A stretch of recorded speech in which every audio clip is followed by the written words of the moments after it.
இந்த வீடியோவை நமக்கு ஸ்பான்சர் பண்ணியிருக்கிறது எஜுக்வெஸ்ட். இது ஒரு ஆன்லைன் பிளாட்ஃபார்ம். எதுக்குன்னா நம்ம கோர்ஸ் ஏதாவது பர்ச்சேஸ் பண்ணி நம்ம பண்ணிக்கலாம். இவங்கக்கிட்ட என்ன மாதிரி கோர்சஸ்லாம் நீங்கள் பர்ச்சேஸ் பண்ணிக்கலாம்னா டிஜிட்டல் மார்க்கெட்டிங், ஷேர் மார்க்கெட்டிங், இதை பற்றிலாம் இவங்க இதில் சொல்லிக் கொடுக்குறாங்க. நீங்கள் உங்களுக்கு தேவையான கோர்சஸை இவங்கள்ட்ட பர்ச்சேஸ் பண்ணி கண்டிப்பாக யூஸ் பண்ணிக்கலாம். நம்ம டிஜிட்டல் மார்க்கெட்டிங் ஃபீல்டில் நம்மளுடைய தனித்துவமான ஸ்கில்லை வளர்த்துக்கிறதுக்கு இது ரொம்பவே உங்களுக்கு உபயோகமாக இருக்கும். ஸோ கண்டிப்பாக நீங்கள் கோர்ஸ் பர்ச்சேஸ் பண்ணி பயனடைங்க. இது அவங்க தான் நமக்கு இன்றைக்கி இந்த வீடியோவை ஸ்பான்சர் பண்ணியிருக்கிறது. Okay, thank you. The struggle to find courses that truly speak your language, it's finally over. Welcome to EduQuest, where learning is made just for you. At EduQuest, we bring you a wide range of online courses, from career-building programs to skill-boosting masterclasses, all in your regional language.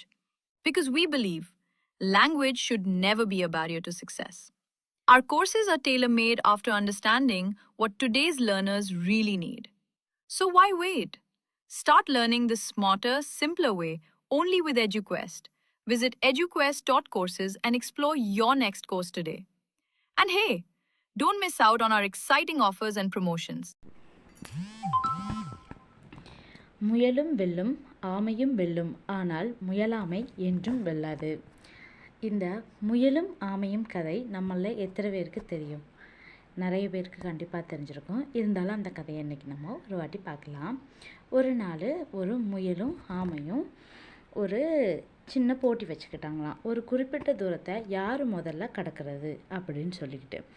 அப்போது 2 பேரும் start ஆன உடனே முயல் ரொம்ப வேகமாக ஓடக்கூடியது இல்லையா, பயங்கர வேகமாக ஓடிட்டு போச்சு அதோட ஃபினிஷிங் பாயிண்ட்டை நோக்கி.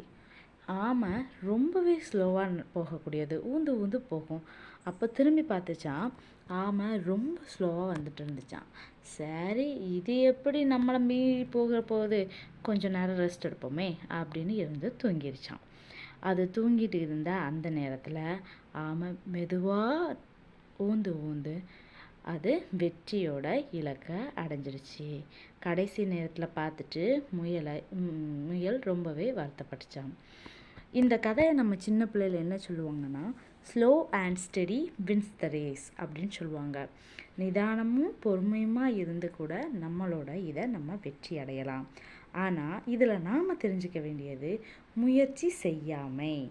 அதாவது இந்த முயலும் வெற்றி பெற்றிருக்கலாம் எப்போ, அது அதோட முயற்சியை விடாமல் தொடர்ந்து ஓடி இருந்துச்சுன்னா. அந்த ஆமை தன்னோட முயற்சியை விடாமல் தொடர்ந்து போய் கடைசி வெற்றியை அது அடைஞ்சிச்சு. அதைத்தான் இந்த இதில் அழகாக சொல்லியிருக்காங்க. முயலும் வெற்றி பெற்றிருக்கலாம், ஆமையும் வெற்றி பெற்றிருக்கலாம், ரெண்டுமே வெற்றி பெறும் தன்னோட முயலாமையை விடும்போது அப்படின்னு. இது இன்னைக்கு ரொம்பவே எனக்கு பிடிச்சிருந்துச்சு. அதனால் இந்த கதையை திருப்பி உங்கள் கூட ஷேர் பண்ணலான்னு தோணுச்சு. இது சின்ன வயசில் நம்ம கேட்ட கதை. அதனால் நம்ம வாழ்க்கையில் நாம் எப்போவும் ஒரு வெற்றியை நோக்கி, ஒரு இலக்கை நோக்கி நம்மளோட பயணத்தை மேற்கொள்ளும்போது முயற்சியோடு சேர்ந்த பயிற்சி நம்மளை வெற்றியை நோக்கி அழைத்து செல்லும். முயற்சியும் செய்யாமல், அதுக்கான எந்த பயிற்சியும் செய்யாமல் முயல் ரெஸ்ட் எடுத்த மாதிரி நம்ம ரெஸ்ட் எடுக்கணும்னு நினச்சோம்னா அது கண்டிப்பாக நமக்கு வெற்றியை கொடுக்காது. ஆமையை போல் மெதுவாக இருந்தாலும் பரவாயில்ல, வெற்றியின் இலக்கை நம்ம அடையிற வரைக்கும் நம்மளோட முயற்சியில் பின்வாங்கக்கூடாது அப்படிங்கிறது தான் எனக்கு இன்றைக்கி உங்கள் கூட சொல்லணும்னு தோணுச்சு. இவ்வளோ நேரம் நம்மளோட இந்த வீடியோவை கேட்டதுக்கு ரொம்ப நன்றி. இந்த பதிவை கேட்டதுக்கு. இதே மாதிரி வேறு ஒரு நல்ல டாப்பிக்லேயோ இல்லை வேறு ஒரு நல்ல பதிவுலேயோ உங்களை நான் அடுத்த பதிவில் சந்திக்கிறேன்.